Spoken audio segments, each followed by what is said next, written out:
Bienvenue sur Loup-Garou France. Nous allons attaquer avec un nouveau témoignage.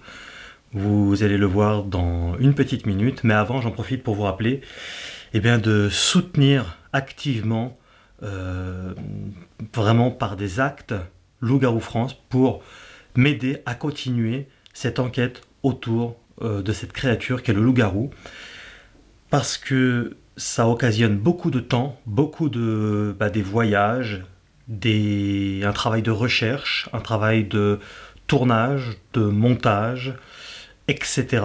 Tout ça, ça prend vraiment beaucoup de temps. Et donc, la meilleure façon de me soutenir, bien sûr, vous pouvez liker, vous pouvez partager et commenter, ça m'aide bien sûr, mais encore plus activement, de faire une petite donation à la hauteur de ce que vous pouvez sur PayPal, c'est dans la description, ou Tipeee, et ça m'aide concrètement, donc je compte sur vous. Voilà, je vais donc appeler Kevin, vous allez l'entendre, qui a vécu une histoire assez inquiétante. C'est parti.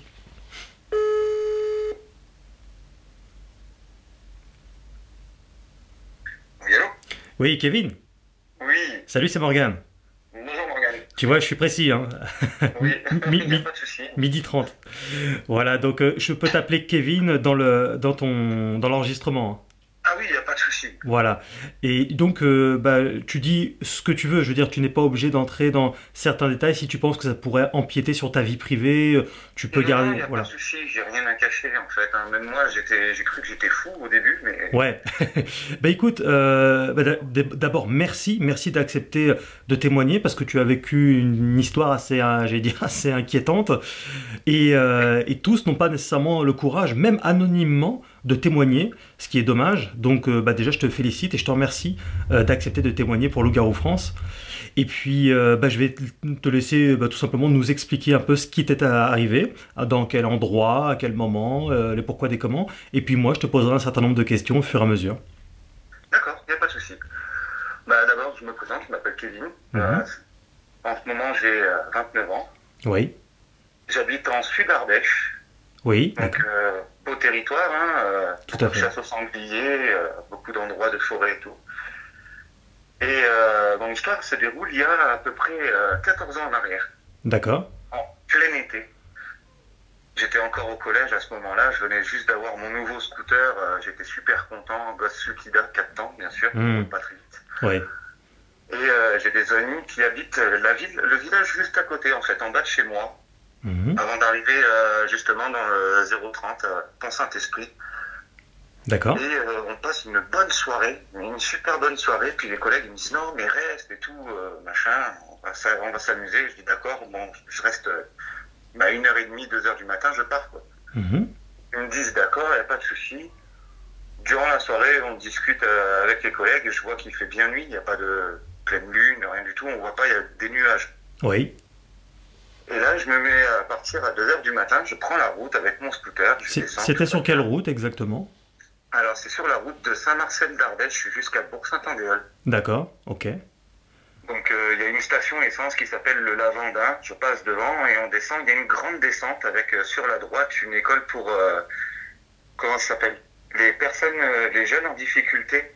Oui. Les parents, ils les placent là-bas, en fait. D'accord. Ça s'appelle Pont-Brillant. D'accord. Et il y a un grand virage avec une longue route qui va jusqu'à la déchetterie avant une grande montée. Donc si on regarde sur la gauche, il y a des grands rochers qui montent avec plein d'arbres. C'est un bon morceau de forêt. Sur la droite, en fait, il y a un autre morceau de forêt avec des champs jusqu'à arriver au Rhône. Et sur cette route, en fait, en y passant, déjà, des feux de scooter, ça éclaire pas très bien. Et de loin, je vois une masse sombre. Je me suis dit, tiens, c'est un sanglier, je vais ralentir un tout petit peu. Elle était à quel niveau, cette masse sombre? Elle était juste avant la montée, pas très loin de la déchetterie. Il y a une déchetterie. Ouais. Et le soir, à 2h du matin, elle est fermée, mais il n'y a pas du tout de lumière sur cette route. C'est incroyable. Cette masse sombre, elle était sur la route même ou sur le côté? Sur le bas-côté. D'accord. À droite, donc. Ouais. Sur la droite, voilà. Et je regarde et je me dis, ça doit être un sanglier ou un chien ou un truc comme ça. Bah oui. Je me suis dit, déjà rien qu'avec les feux de scooter, j'ai mis plein phare. Donc, puis je regarde, je fais, c'est bizarre, ça a la même couleur que le pelage d'un sanglier. C'était mastoc quand même, hein. Je connais les sangliers, moi qui ai été chasseur, passé un moment. Oui. Je me suis dit, le sanglier, il doit être mastoc, ça doit être un truc de 80, 110 kilos facile. Ouais. Tu arrives à identifier un petit peu la hauteur? La hauteur, au début, il faisait à peu près facilement les 60-70 cm de hauteur. Ok. D'accord. Et au niveau de la couleur, c'était plutôt sombre du coup? C'était plutôt sombre, ça tirait comme sur un berger allemand, en fait, entre le marron et le noir. D'accord, ouais. Donc tu le voyais quand même bien, hein. Je le voyais quand même bien avec les phares du scooter. À ce moment-là, tu voyais sa gueule ou pas? Non, du tout, c'était tourné vers l'autre côté, direction Bourg-Saint-Andéol, en fait, là où j'allais. D'accord. Puis, au fur et à mesure que je me rapprochais, vu que le scooter, il faisait un boucan pas possible avec un 4 temps, c'est sûr. C'est un gros pétage. Et d'un coup, vers une trentaine, quarantaine de mètres, je vois cette chose se relever. Je me suis dit, qu'est-ce qui se passe? Qu'est-ce que c'est? Puis ça tourne la tête. Et au moment où je passe à côté, j'ai vu mon casque. Moi, je sais à quelle hauteur j'étais à peu près avec le casque de scooter. Oui. Donc, assis sur le scooter, je devais faire quoi? À peu près 1m60, ouais, 1m50, 1m60. Ouais. Et je vois cette chose presque comme si une personne se relevait, en fait. Un genou presque à terre, en train de décoller, l'autre genou presque déplié, pas totalement non plus. Et des yeux, mais jaunes, totalement, mais jaunes vifs, comme si justement j'avais les phares en plein dedans, comme les yeux d'un chat, quoi. Ouais. J'ai vu ça, et quand j'ai vu cette tête, j'en ai encore les frissons. Ça avait, déjà je vois le museau allongé du sanglier, c'est à peu près pareil, hein, oui. Sans le groin. Oui, il n'y avait pas de groin là. Effectivement, ça n'avait pas du tout une tête de sanglier pour le coup. Ah non, du tout. D'ailleurs, un sanglier ne se relève pas comme ça. Voilà, le sanglier, déjà ça m'a étonné. Je me suis dit, si le sanglier il arrive à se mettre sur des pattes arrière, déjà je suis foutu. Ouais. Et quand j'ai regardé ça, déjà je suis passé. Et j'ai eu la flip de ma vie quand je l'ai vu se mettre debout. Quand j'ai avancé d'une dizaine de mètres, il était totalement debout. Encore plus grand que ce que j'avais vu en passant de suite. D'accord. Tu identifieras à peu près quelle taille du coup? 2 mètres un peu plus? Facilement les 1m95, 2m10. Oui, d'accord. Ouais. Oui. Et quand justement je me suis mis à avancer, j'ai tellement eu peur. Mon scooter déjà il avait des problèmes de frein, donc je pianotais, je cliquais de temps en temps sur le frein assez vite pour avoir de la lumière derrière. Ouais. Même si c'était rouge, hein, pour pouvoir voir ce que c'était, hein, même au loin on le voyait un petit peu. Et il s'est mis sur la route. Et j'ai eu tellement peur qu'il me poursuive parce qu'en pleine montée, un 4 temps, c'est impossible d'aller jusqu'à plus de 40 km/h. Oui. Surtout mon poids dessus à l'époque. Oui. Et j'ai pianoté au fur et à mesure, tout le temps, en montant, jusqu'à arriver chez moi où j'en ai discuté avec ma mère. En rangeant mon scooter et tout, parce que ma mère est descendue pour me gronder vu que j'arrivais à 2h du matin. Oui. Et ma mère me dit, c'était peut-être un blaireau qui fait à peu près 1m80 en se mettant sur ses pattes arrière, il y a un problème. Enfin, même plus d'1m80 en l'occurrence là, parce que ouais, d'ailleurs, il y a dans les témoignages, c'est souvent des carrures comme ça, hein, de 2 mètres. Bon, il y en a des un peu plus petits, mais il y en a qui vont jusqu'à 2m40, hein, tu vois. Mais de dos pour que ça fasse presque la largeur d'un sanglier, du groin jusqu'à la queue. Ouais. C'est assez impressionnant, hein. J'ai eu la flip de ma vie. Alors tu en parles à ta mère, elle te dit bon bah c'est peut-être un blaireau ou un truc comme ça, c'est ça? Voilà, exactement. Puis je suis allé me coucher. Excuse-moi, tu lui as dit non, un blaireau c'est pas comme ça quand même. Ça n'a pas... J'en avais jamais vu de blaireau de ma vie, donc j'ai pris mon ordinateur, je suis allé chercher sur l'ordinateur dans mon lit. Ouais. Blaireau, je regarde la taille du blaireau, 1m10, 1 mètre. Quand il se met sur ses 2 pattes. Si tu veux voir des blaireaux, tu regardes au gouvernement, tu vas en voir plein. Ouais, j'en vois beaucoup, surtout en ce moment, c'est bizarre, il y en a un qui est notre président là. Oui, tout à fait. Bon, blague à part, du coup, ouais, tu t'es un peu resté là-dessus, du coup, sur l'histoire, sur ça. Mais je suis tellement resté sur l'histoire que j'ai commencé à faire des recherches. Ouais. J'ai regardé un petit peu tout parce que déjà à l'époque, je me souviens de Buffy contre les vampires, le loup-garou là qu'il y a dedans, Oui. Oz.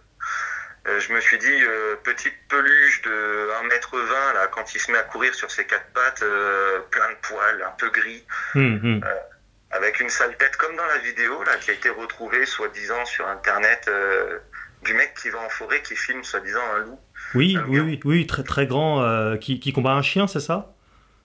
Ouais, qui ressemble à un chien qui lui court dessus, il laisse tomber la caméra en fait. Mhm. C'est- J'aimerais bien revenir sur certains détails de ton récit. Tu as vu donc cette créature. Elle était d'abord donc accroupie. Tu n'as pas vu ce qu'elle faisait exactement quand elle était accroupie? Non, justement, en fait, j'ai eu l'impression qu'elle attendait quelque chose. J'avais l'impression, comme si, comme une personne, quand on se met accroupi, qu'on essaye de regarder des traces, en fait. Peut-être qu'elle était en train de bouffer une charogne ou quelque chose par terre aussi. Peut-être, parce que j'ai pas regardé dans l'autre sens, en fait, hein. J'ai vite filé. Hmm. Bah ouais, j'imagine que tu t'es pas arrêté. Qu'est-ce que vous faites? Vous avez besoin d'aide? Et J'aurais eu, comme tu dis, un katana dans mon sac avec moi. Je me serais peut-être arrêté, peut-être. ouais. Parce que je suis quand même kamikaze, moi. Ouais, bien sûr. Ouais. Et alors, du coup, donc, tu vois cette créature accroupie. Et à quel moment exactement est-ce que tu la vois se lever? Tu étais à quelle distance à peu près quand elle se lève? Quand elle commence à se lever, j'étais à une trentaine de mètres. D'accord. Et donc, devant toi, elle était devant toi au moment où elle se lève. Voilà, et en même temps qu'elle se lève, elle a commencé à tourner la tête, et quand je suis passé à sa hauteur, elle était déjà au niveau de mon casque, au niveau de mes yeux, ses yeux étaient à mon niveau. Elle se levait lentement, c'est ça? Elle se levait lentement, et j'ai pas vu vraiment les dents, les babines, les oreilles, ni rien, j'ai juste vu des poils bien sombres, des yeux bien jaunes, Hmm. mais vifs. Est-ce que tu arrivais à Et distinguer la silhouette? la silhouette, déjà, un bon dos, hein, franchement, comme style bodybuilder, quoi. Ouais, il y a, dans les témoignages, il y a beaucoup de récits qui stipulent qui sont souvent bossus, le dos arrondi, tu vois. Oui, voilà, bah, la tête, en fait, on dirait que la colonne vertébrale avec les cervicales et la tête, ça fait qu'un, presque. Ouais, ouais, On ouais, dirait ouais. qu'il n'y a pas de creux derrière, vraiment, ou alors, justement, les poils, ils font ressembler à un bossu. C'est ça. Tu arrivais à voir ses bras? Alors ses bras, oui, j'arrivais à voir, ça avait des bras, franchement, déjà il y avait un bras qui était en train de tenir une jambe, un genou pour se relever, Mhm. et l'autre qui était bah, par terre presque, hein, franchement, c'est des longs bras. Mon père il a des bras, ça peut arriver jusqu'au milieu de la cuisse, mais alors le truc, il avait des bras encore plus longs, hein, les avant-bras mais bien longs. Et tu arrivais à distinguer les mains, enfin les griffes ou quelque chose? Non, les mains, bah, c'était sur le pelage, donc c'était Ouais. assez noir quand même. Et oui, oui, noir C'est sur noir, du coup, il n'y a plus d'espoir. noir sur noir dans le noir, c'est... Et puis, il n'y a plus d'espoir. Ouais, Et- voilà. Ouais, ouais. D'accord. J'ai eu de l'espoir, là. Ouais, là, tu as eu de l'espoir, en l'occurrence, heureusement. Et du coup, tu passes juste à côté. Est-ce qu'il te regarde au moment où tu es en train de passer juste à côté de lui? Et ben, en face à face. Quand Donc- je suis passé en face à face, les yeux dans les yeux, j'ai cru que c'était interminable. Justement, quand on passe à 40 km/h, on dit qu'un humain normal, on a 0,21 centième de seconde pour voir arriver. Là, j'ai cru que ça avait duré au moins 10 secondes, le temps du regard. Oui, oui, d'accord. Ouais. Oui, parce que là, tu étais vraiment à combien? À quelques mètres seulement de lui au moment où tu es passé juste à côté de lui. Là où je passe, franchement, je devais être à 3-4 mètres de sa tête. Waouh. C'est assez impressionnant, hein, parce que quand on voit cette masse, déjà moi j'ai des bonnes épaules, hein, j'ai fait du rugby, j'ai fait du football américain, déjà Ouais. même à l'époque j'avais des bonnes épaules, hein, je suis Ouais. surmonté comme ça, mais alors le truc, des épaules plus larges que les miennes, de la tête c'est peut-être la fourrure ou un truc comme ça, mais des bras encore plus larges que Oh. plus épais que les miens. Au niveau de la gueule, du coup, tu n'as pas réussi à forcément distinguer tout à part les yeux, c'est ça, mais tu arrivais à distinguer peut-être un peu une forme du type de gueule que ça pouvait avoir? Un menton super allongé, hein, comme le museau D'un loup, quoi. d'un loup ou d'un, comment on appelle ça? Un canidé, quoi. Ouais, voilà, bon canidé, hein. Hum. Style, comment, le chien Rex, là. Oui. Et est-ce que tu avais déjà entendu parler de ce type d'histoire dans ta région? Du tout.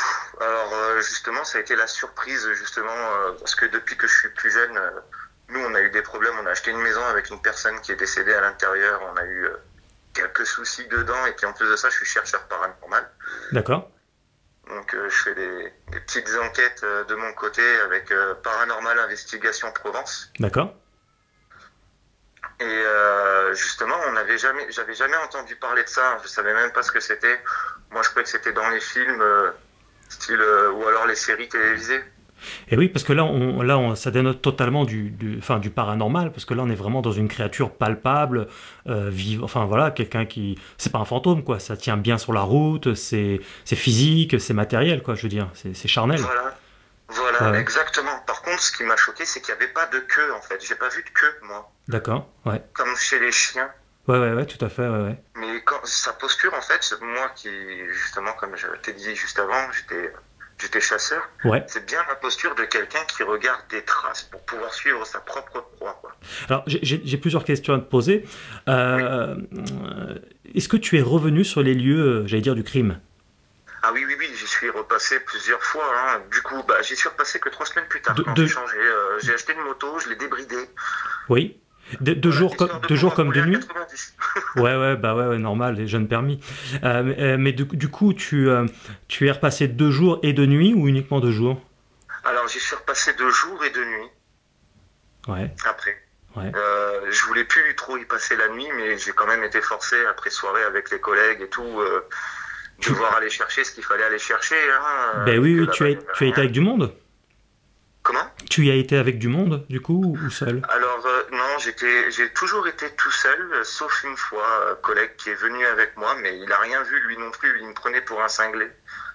Ah, donc tu en as parlé à quelqu'un de ton histoire? Voilà, j'en ai parlé à un de mes amis et mon collègue il m'a dit mais arrête, c'est du bordel. Même lui il croit pas aux fantômes ni rien, donc il est Ouais. sceptique. Il est comme saint Thomas, hein, tant qu'il voit pas. Oui. Oui, pourtant, c'est pas parce qu'on n'a pas vu que ça n'existe pas, ça n'a aucun sens. Et, Voilà, exactement. Non, et du coup, tu en as parlé à une seule personne, bon, à part ta mère et cette personne-là en question, tu en as pas parlé à d'autres personnes? non, j'en ai pas parlé à d'autres personnes, mais ma mère elle me disait que mon oncle, quand il était plus jeune, Oui. lui disait que s'il y a des films sur ces faits-là, sur ces histoires comme L'Exorciste, le loup-garou de Londres, le loup-garou de Paris, des machins comme ça, c'est que justement, il y a quelque chose, il y a des histoires derrière qui ont été contées Hmm. pour donner une vérité. Et tout à fait, il y a toujours une partie de vérité dans ces légendes, dans ces trucs. Après, c'est là qu'entre en compte quand même la nuance des choses, quoi. Faut faire un tri à un moment donné, parce que tout n'est pas nécessairement vrai non plus dans une légende, quoi. Donc, Voilà. il y a un discernement à avoir. Et du coup, pourquoi tu n'en as pas parlé je sais pas, tes amis? Par exemple, les amis, tu m'as dit que tu partais d'une soirée, tu étais donc avec des amis. Pourquoi tu ne leur as jamais parlé à tous de ce que tu avais vécu? Parce que c'était juste après cette soirée. Oui, voilà, c'était juste après cette soirée. Ouais. Le premier ami, en fait, quand je lui ai dit, il m'a pris pour un fou, hein. Il m'a dit arrête tes lubies, c'est pas vrai, c'est pas possible, t'essayes de faire peur aux filles qui y a dans la soirée, machin comme ça, il n'y a plus personne qui vient. Je lui ai dit non, c'est réel, il a bien vu que pendant 3 semaines, j'y suis pas retourné à aucune soirée, Mhm. tellement on va le dire, hein, j'avais fait dans le froc, hein, presque. Ouais. Bah ouais, Et, ouais.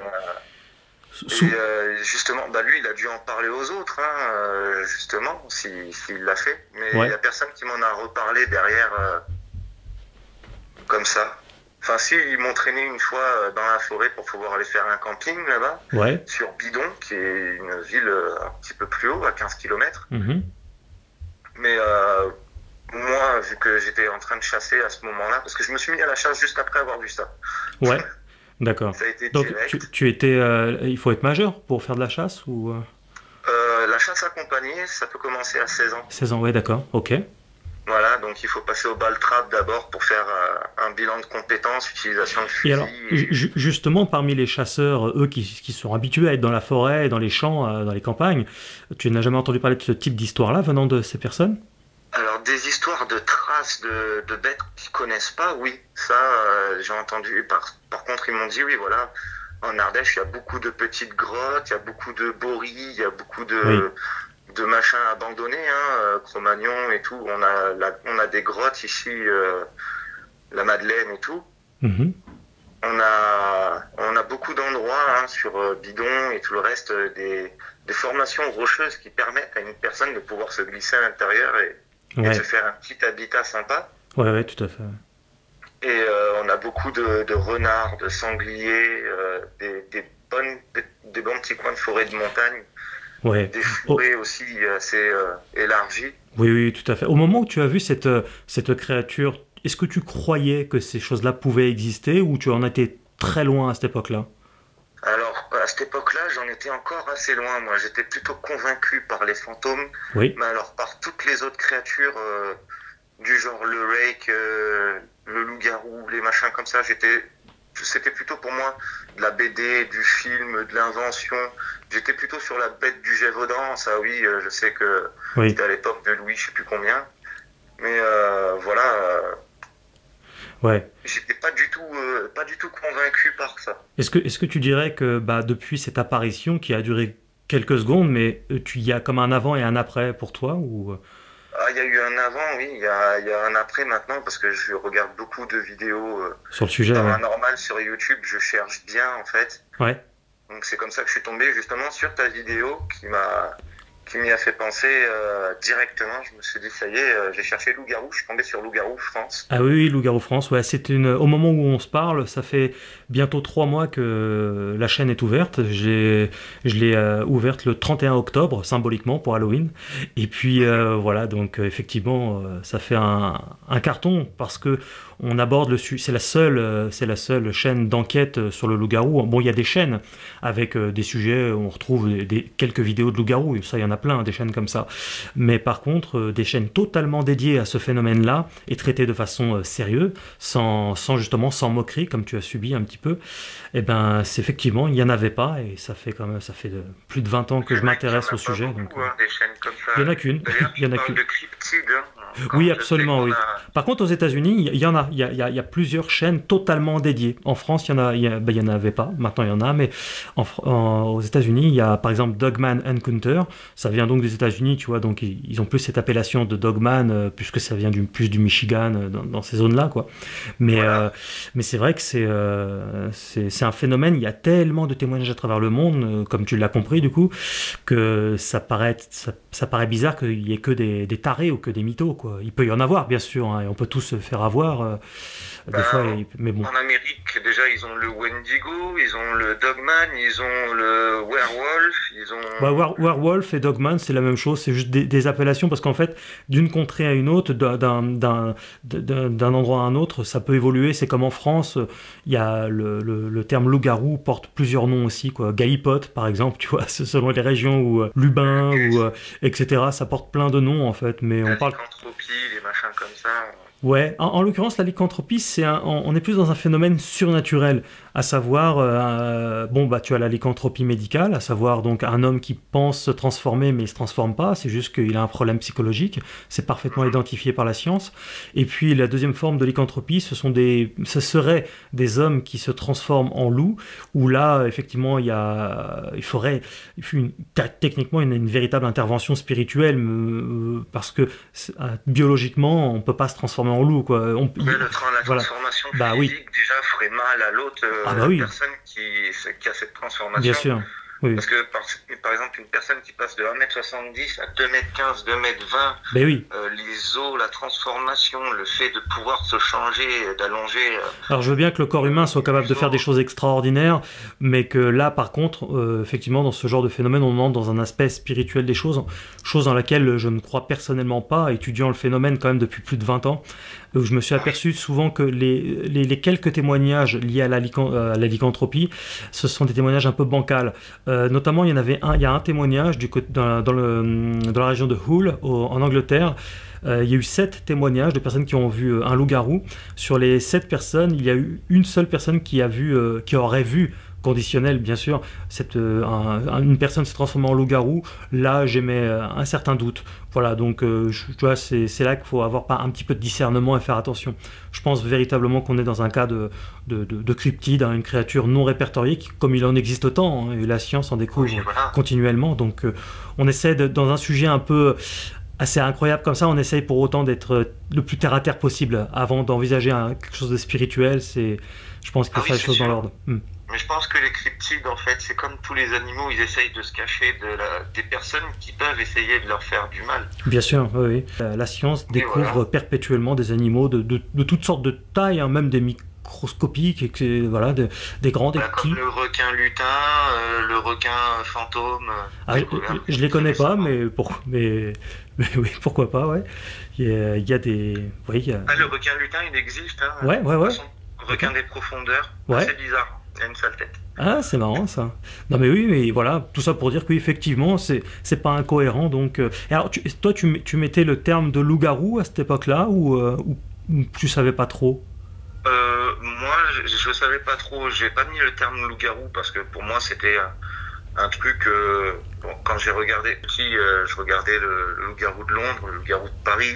Oui. Dans Buffy, justement, le loup-garou se ressemble pas du tout avec la bête que j'ai vue, quoi. Alors je crois que pour mieux identifier la bête que tu as vue, il faudrait regarder le film, par exemple tu as Dog Soldiers, bien que Dog Soldiers il est assez imberbe en ce qui concerne le corps, mais toutefois le physique est à peu près là, quoi, notamment au niveau de la gueule. Tu as aussi le film Pleine Lune, aux États-Unis il l'appelle Bad Moon.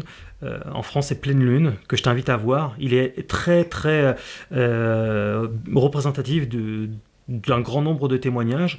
Et pour finir, je dirais une série des années 80 que tu n'as pas connue, mais que tu peux voir quand même sur YouTube, qui s'appelle La Malédiction du loup-garou. En anglais, ça s'appelle Werewolf. Ouais. Et là, le loup-garou est vraiment très fidèle à ce que les personnes, aux témoignages qu'on peut retrouver à travers le monde. Voilà. Justement, il y a un témoignage qu'ils ont passé sur la 23 il y a 3 ans en arrière. Ouais. Je regardais ça parle d'ovnis, de fantômes. Oui. Et un homme qui avait acheté une cabane en fait en Amérique avec une maison en bois avec sa femme et sa fille. Ouais. Et qui un jour, parce qu'il a des problèmes de dos, et qui un jour justement commence à voir quatre paires de yeux jaunes devant chez lui. Avec des grognements et tout le reste, la lumière les a éclairés, ce qui ressemblait justement à des loups se mettant sur les 2 pattes arrière et qui faisaient le tour de la maison, des griffures justement jusqu'à 2 mètres de hauteur. Ouais. Puis qui a essayé de démarrer la voiture, laisser tomber les clés, ils étaient juste derrière lui. C'est incroyable comme témoignage. Ouais.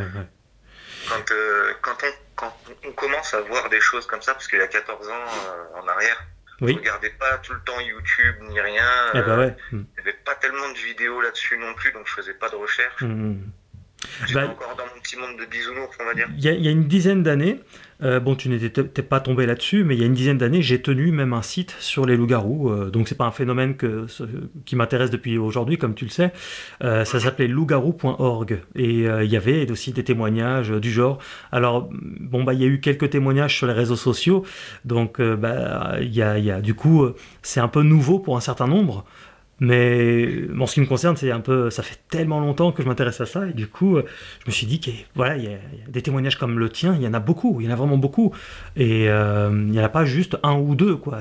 Il y en a en fait, il y en a même des centaines. En France, je parle, hein. Et donc, c'est pas qu'une partie du monde qui est touchée, c'est le monde entier. C'est le monde entier, oui, absolument, le monde entier. Quoi qu'il en soit, écoute, je pense en tout cas, ton témoignage est assez complet. Tu as peut-être quelque chose à rajouter par rapport à ce phénomène de loup-garou que tu as croisé?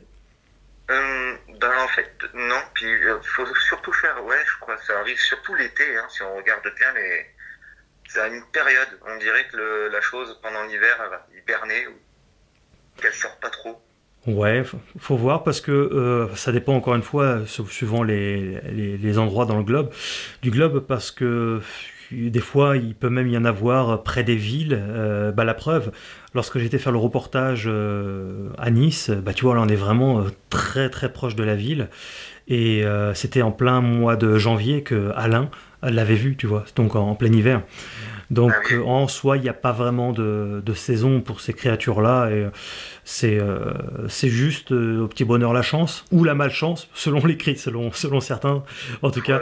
Voilà. Mais moi je dirais plutôt la chance. Mais voilà quoi. Du coup, est-ce que tu es content du contenu que tu retrouves sur Loup-garou France? Ah oui, je suis très content Ouais. justement. J'ai regardé hier un petit peu tout. J'ai passé une après-midi complète justement. Ah super, super. Donc j'ai fait le tour, j'ai bien regardé. Et puis c'est bien descriptif. Il y a des bonnes descriptions. Ouais. C'est bien décrit. Ouais, puis t'as vu, c'est complet, on parle vraiment de beaucoup de choses, et puis il y a encore plein de récits, de témoignages, de reportages qui vont débarquer, donc là on est vraiment sur une chaîne qui explose, donc bah, je te remercie de donner ta contribution à tout ça, quoi, à Merci travers à ton toi. témoignage, et puis bah voilà, la vidéo, après je vais m'attaquer au montage, et puis après bah, ça sortira prochainement, donc je t'enverrai un petit message quand ça sortira, même si tu risques de le voir avant que je t'envoie un message, peut-être si tu reçois la notification. Oui, voilà. Si je reçois là-bas, de toute façon, je me suis abonné. Donc Super, bah, je te remercie.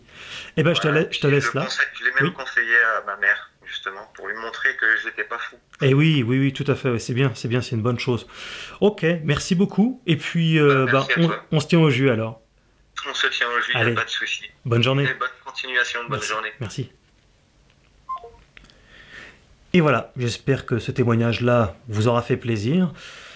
Je pense que hein, on a rentré dans un grand nombre de détails.